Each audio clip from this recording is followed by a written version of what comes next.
unutmayaq, mənim əzizlərim. Bayaqdan ki, deyirəm, sənə pislik eləyənə yaxşılıq elə, mənə pislik eləyənə mən yaxşılıq eləyəndə düşünməyim ki, mən ona yaxşılıq elədim. Yox, mənim özümə yaxşılıq eləyirəm. Əli əleyhissalam Kufə məscidində xütbə oxuyurdu. Dedi, and olsun Allaha, indiyə qədər sizlərdən nə birinə yaxşılıq eləmişəm, nə pislik eləmişəm. Hamı təəccübləndi ki, ya Əmirəl-Möminin pisliyin məlum ki, yoxdur. Bəs necə olur bu qədər yaxşılıqlar eləyirsən? Əli əleyhissalam İsra surəsinin 76-cı ayəsini oxudu. İn əhsəntum əhsəntum li ənfusikum. Əgər yaxşılıq eləsəz, özünüzə yaxşılıq eləyirsiniz. Və in əsə'tum fələha. Əgər pislik eləsəz, gün özünüzə eləyirsiniz. İnsan öz nəfsinə eləyibdir, həm yaxşılığı, həm pisliyi. Nə qədər mühüm məsələdir. İnsan diqqətli olmalıdır. İnsan önəm verməlidir bu kimi məsələlərə. Birinə yaxşılıq eləyəndə biz elə bilməyək ona yaxşılıq elədik. Əslində özümüzə yaxşılıq elədik. Mən özümə yaxşılıq elədim.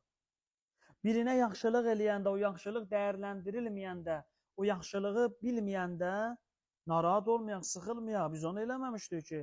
O düzdür, vasitə oldu, biz ona yaxşılıq elədik. Amma nəticəsi bizim özümüzə qayıdır. Çox önəmli məsələdir. İnsan çalışa dünyada ehsan ruhiyyəsini öz halında formalaşdıra. Əli ibn Əbi Talib əleyhissalam buyurur ki, Əl-Muhsinu həyyun və innuqilə ilə mənazilil əmvat. Muhsin insan, ehsan əhli diridir. Baxmayaraq ölülərin diyarına aparılıbdır. Yəni bir adam ehsan əhlidirsə, ehsan ruhiyyəsi varsa, o qəbristanlıqda dəfn olunsa belə cəmiyyət arasında yaşayır. Necə bu günlər cəmiyyət arasında yaxşı insanlar yad olunur, onların yaxşılıqları zikr olunur, deyilir, sanki onlar günümüzdə yaşayırlar. Yaxşılıqları onlar yaşadır Allahın izni ilə. İctimai münasibətlərdə də bu cürdür. Cəmiyyəti bir-birinə mehriban eləmək üçün nə etmək lazım? İnsanlar bir-birlərinə ancaq yaxşılıq istəməlidirlər. Əl-insanu əbdül ihsan. İnsan ehsanın quludur, yaxşılığın quludur. Kim ona yaxşılıq eləsə, ona qarşı qəlbində bir mərhəməti və məhəbbəti olacaq. Təsadüfi deyil ki, Allah Həzrət Davuda buyurdu ki, bəndələrimi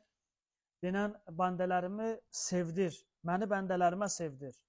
Dedi, ilahi, o necə eləyim? Dedi, nemətlərimdən onlara danış. İnsan fitrəti belədir, ona yaxşılıq eləyənə qarşı qəlbində bir məhəbbət oyanır, düzərir.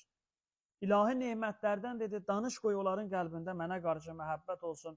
O məhəbbət yenə də onların özlərinə qayıdacaq, özləri üçün faydalı olacaq.